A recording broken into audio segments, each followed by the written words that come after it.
Hello. Kok omong. Ka video shoot na ding restaurant. A restaurant min hi Huai cafe. A restaurant loi a restaurant min khal hem gena. Hi Huai cafe. Hi Huai cafe. Olivia Bi Olivia full time no hat bus. Oh hoi no female hoi no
Hoài lắm nồi cái là sao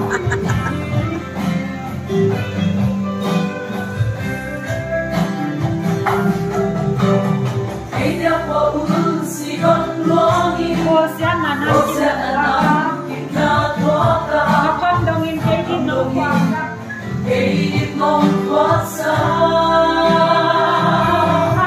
cho kênh Ghiền Mì Gõ để không bỏ lỡ những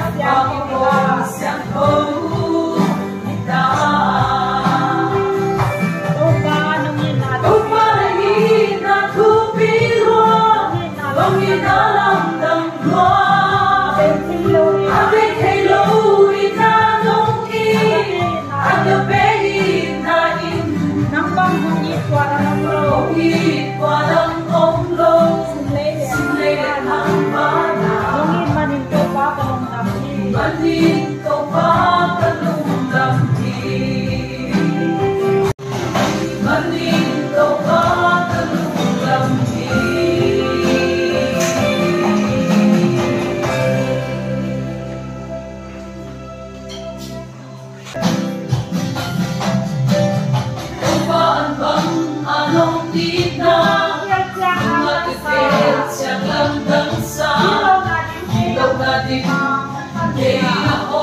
hấp dẫn.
La play pa hele film mazinga.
Protegel lassi hom ohoi pele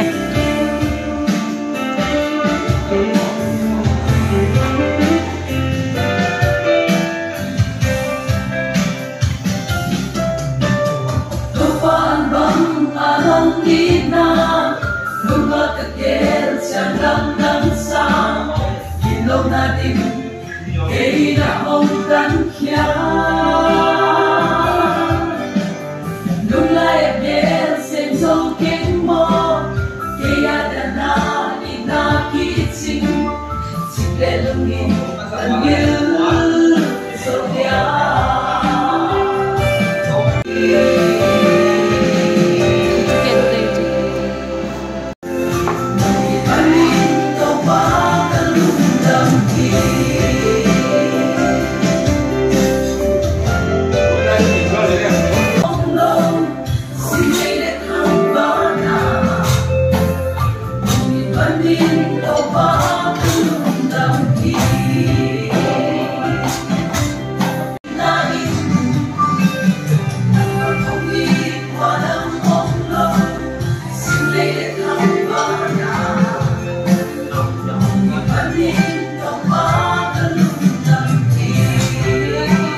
làm dây nữa.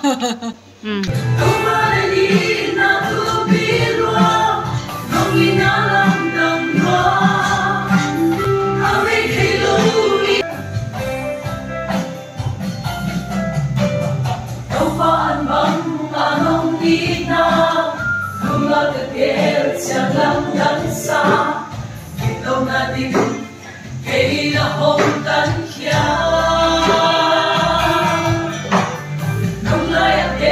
subscribe cho kênh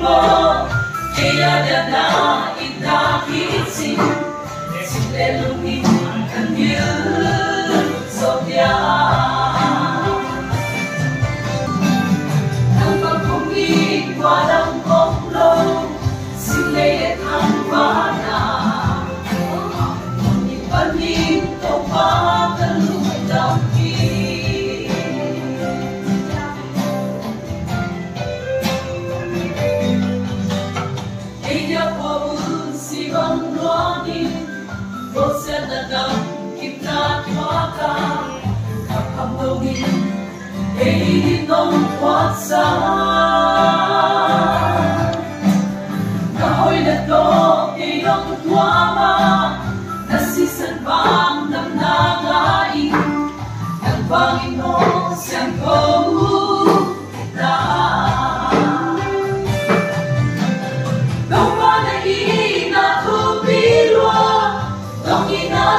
Gõ để không bỏ lỡ những video hấp dẫn.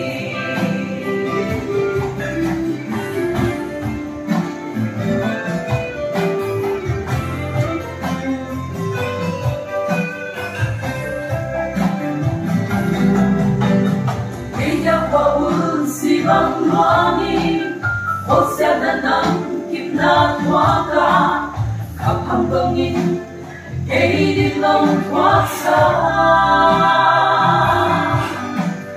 na hoi na to cây nong thoa ma na si san vang đam na nga in nang vang in o san thâu kita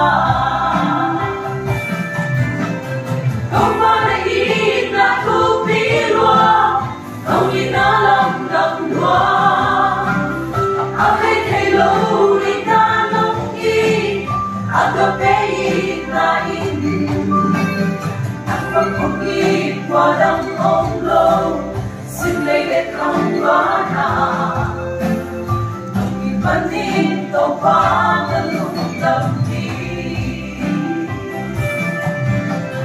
tàu qua là đi là thu phí loa đâu nghĩ na làm đầm loa anh ấy thấy lâu đi na nông đi anh đã thấy na đi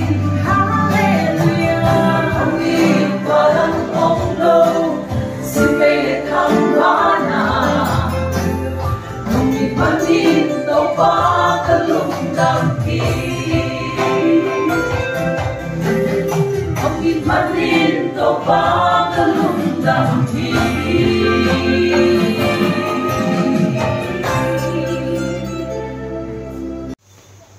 shooting chu pathin zalin ka zo the ke tawa anei nu he fel khop maya restaurant hi amat man ho leong la loin ki phal tak mai en e mat saku ki pak tak je to he